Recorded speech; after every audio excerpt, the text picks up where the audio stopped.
Hey, good morning, team. So, one of the classic books that I've read over and over is The 7 Habits of Highly Effective People. And one of the habits is seek first to understand, then be understood. And I don't think this concept could apply any more to parenting.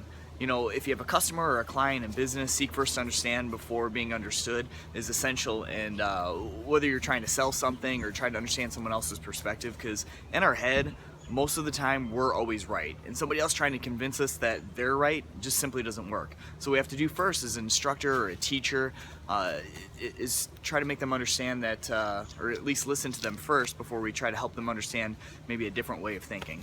So just had a fun experience this morning. My daughter and I were driving by this house that has a fence around it, and there's a lake in it. And she just said, you know, wow, Daddy, that's pretty cool. Could we go in that lake? And I said, no, there's a fence around it. That's somebody's private lake. It's very small.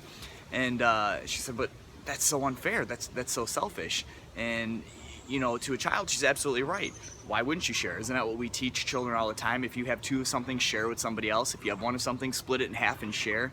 Sharing is caring. So to a child's mind, absolutely, it is selfish keeping something like that for yourself.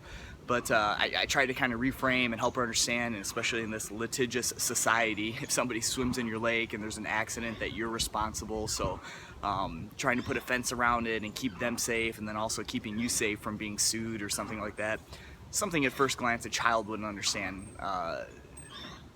because it does seem to be selfish to keep something from them. But seeking first to understand, then be understood, you know, I just think it's so essential. It's so important. As an instructor, when I teach, most of the time, I teach what I most need. So when I teach the students in my classes a life lesson of something, most of the time it's not because I see them needing it. It's something that's on my mind that I need more of.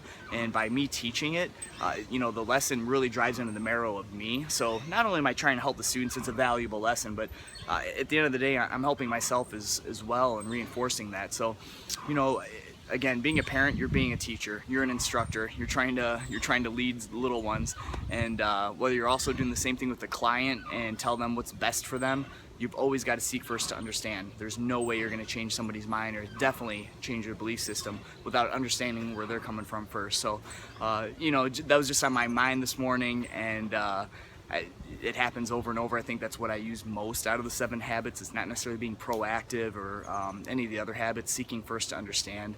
And I know this will go a long way in any profession, but especially parenting, reframing for a child, and first seeing where their thought process is, and then maybe laying out some different mode of thinking for them. So, all right, guys, hope you guys have a great day.